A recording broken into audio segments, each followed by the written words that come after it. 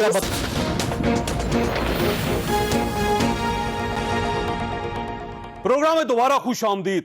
حکومت نے بلوچستان کے عسکریت پسندوں کو قومی دھارے میں شامل کرنے کے لیے آج پہلا قدم اٹھا لیا. نواب اکبر بگٹی کے پوتے شاہزین بگٹی کو وزیر اعظم کا معاون خصوصی بنا دیا گیا.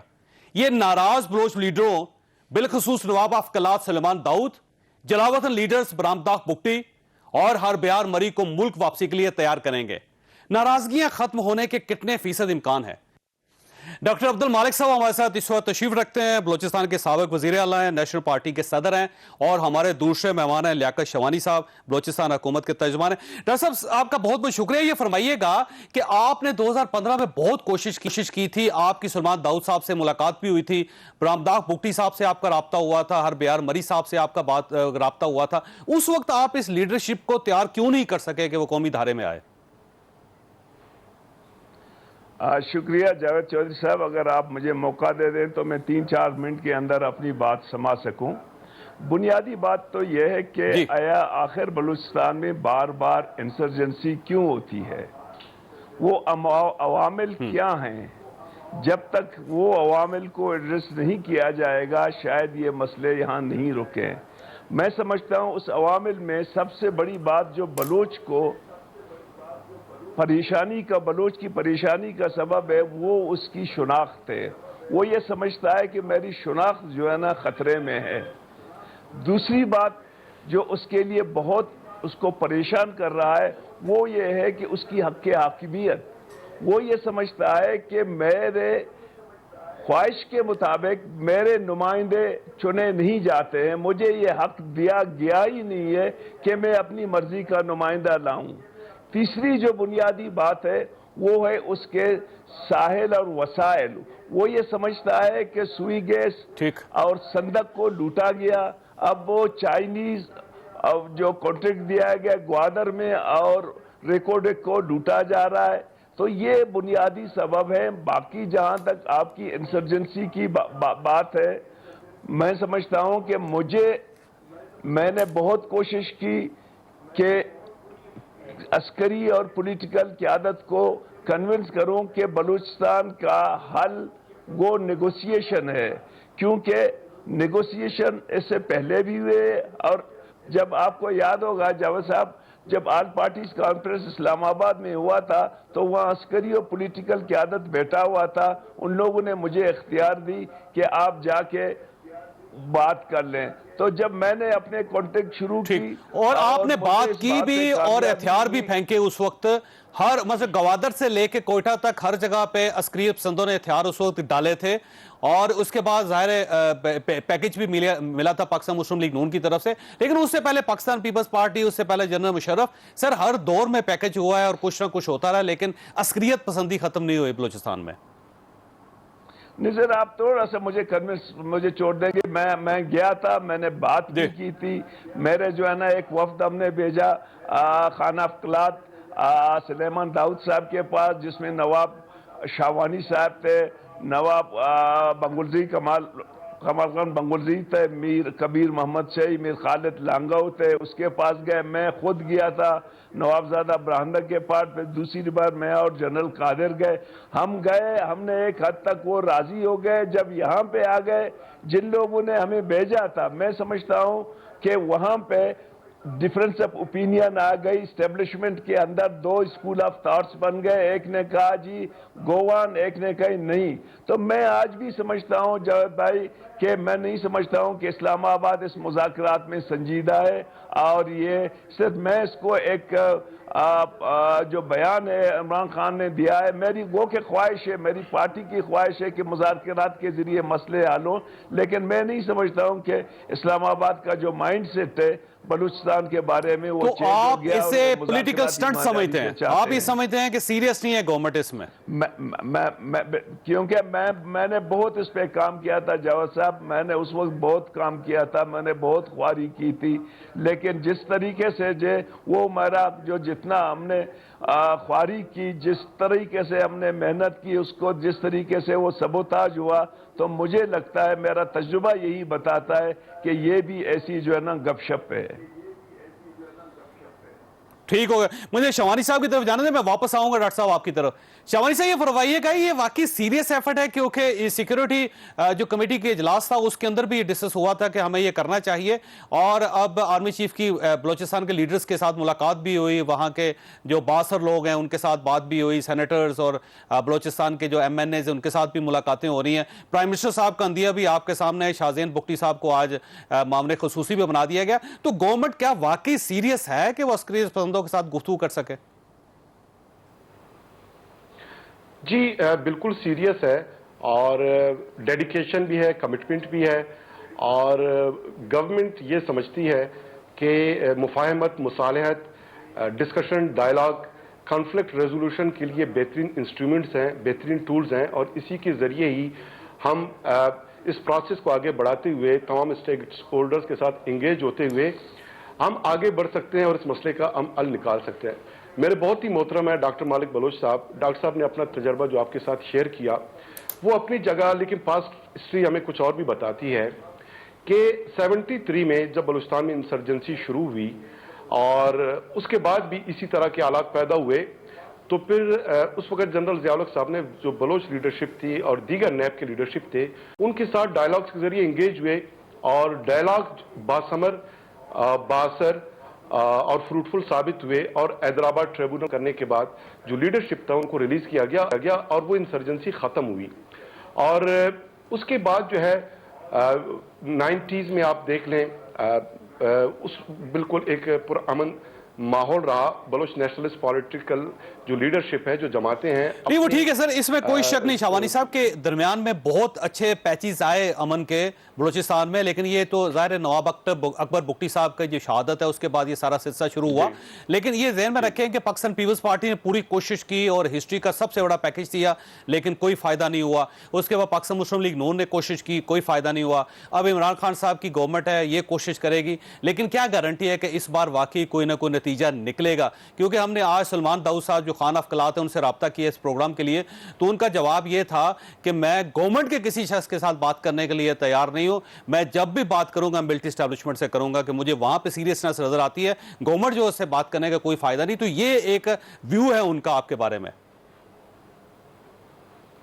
جی چودھری صاحب, اسی لیے میں نے بریف ہسٹری کی طرف میں نے وہ اشارہ کیا, اور وہ جو انگیجمنٹس کامیاب ہوئے تھے اسی لیے میں نے اس کا آپ کو حوالہ دیا کہ ہمیشہ ڈسکشن ڈائلاگ جو ہے وہ بے ثمر ثابت نہیں ہوئے. کیونکہ آپ نے جب نیریٹو شروع میں بلڈ کیا اس سے یہی اخذ ہو رہا تھا کہ پاسٹ کے جتنے بھی ایفرٹس ہیں وہ یوز لیس ثابت ہوئے. اسی لیے میں نے کہا کہ ڈاکٹر صاحب کا اپنا ایک ایکسپیرینس پیپلز پارٹی نہیں, اس میں شوانی صاحب ایک مسنگ لنک تھا, وہ یہ تھا کہ آپ جو عسکریت پسند ہیں ان کو قائل کر لیتے ہیں, وہ ہتھیار پھینک دیتے ہیں. 5 سے لے کے 15 لاکھ روپے ماضی میں دیے گئے, انہوں نے لے لیے, نوکریاں دی گئی ان کو, انہوں نے نوکریاں لے لی, ان کو زمین دے دی گئی, انہوں نے زمین لے لی, انہوں نے ہتھیار پھینک دیے. لیکن جب تک آپ لیڈرشپ کو کنونس نہیں کرتے اور ان کے ساتھ بات نہیں کرتے, ان کو واپس نہیں لاتے, تو یہ تو سلسلہ چلتا رہے گا. اصل ایشو لیڈرشپ ہے. اور اسی لیڈرشپ کو جو ہے انگیج کرنے کے لیے پرائم منسٹر صاحب نے انہوں نے کہا کہ میں سوچ رہا ہوں کہ جو عسکریت پسند ہیں ان سے ڈائلاگ کا آغاز کیا جائے, اور ان کی یہ سوچ جو ہے ود ان 24 آورز یہ ٹرانسلیٹ ہوتا ہوا بھی دکھائی دے رہا ہے, انکارپوریٹ ہوتا ہوا بھی دکھائی دے رہا ہے, امپلیمنٹ ہوتا ہوا بھی دکھائی دے رہا ہے. کل فواد چودھری صاحب کا اسٹیٹمنٹ آیا کہ اب وہ ایجنڈا فریم کر رہے ہیں ڈسکشن ڈائلاگ کا. سو اٹ مینز گورنمنٹ کے لیول پہ ایک سنجیدگی موجود ہے. بلوچستان گورنمنٹ نے خیر مقدم کیا ہے اور فیڈرل اور بلوچستان گورنمنٹ مل کر اس سلسلے کو آغاز. اور آپ کا خیال یہ ہے کہ شاہزین بگٹی صاحب وہ ٹاسک پورا کر سکیں گے جو پرائم منسٹر صاحب نے ان کو دیا ہے؟ ناٹ اونلی شاہزین بگٹی صاحب, ان کو پرائم منسٹر صاحب نے ٹاسک دیا ہے. اس ٹاسک میں فیڈرل گورنمنٹ کے بہت سارے لوگ انگیج ہوں گے, اس میں بلوچستان گورنمنٹ انگیج ہوں گے, اور اس میں دیگر سٹیک ہولڈرز. ایک جوائنٹلی ایفرٹ ہوگا, جوائنٹلی جو ہے ایجنڈا فریم کیا جائے گا, اور ایٹ لیسٹ ایک سنجیدگی کے ساتھ جب ہم آگے بڑھیں گے اور وہ لوگ جو پہلے انگیج کیے جا سکتے ہیں وہاں سے سلسلے کا آغاز کیا جائے گا. کچھ ایسے لوگ ضرور ہوں گے جس سے شاید فیڈرل گورنمنٹ فرسٹ فیز میں بات کرنے پہ آمادہ نہ ہو. کچھ وہاں سے ایسے لوگ ضرور ہوں گے جو فرسٹ فیز میں گورنمنٹ کے ساتھ مذاکرات پہ راضی نہ ہو. لیکن جو تھاٹ ہے, آپ سے آخری سوال یہ کہ کیا کچھ ایسے لوگ ہیں جو رابطے میں ہیں اس وقت حکومت کے, کچھ ایسے لوگ ہیں جو گورنمنٹ سے اس وقت رابطے میں ہیں, ناراض لوگوں کی بات کر رہا ہوں. یہ پرسوں سے سلسلہ شروع ہوا, بہت پری میچور ہوگا اس مرحلے پہ فوری طور پہ میں کوئی سویپنگ سٹیٹمنٹ دوں.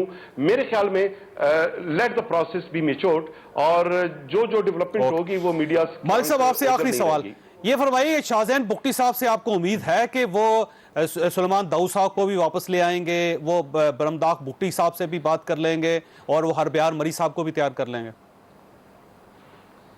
دیکھیں, میں تو اپنی تجربے کی بات کر رہا ہوں جاج صاحب.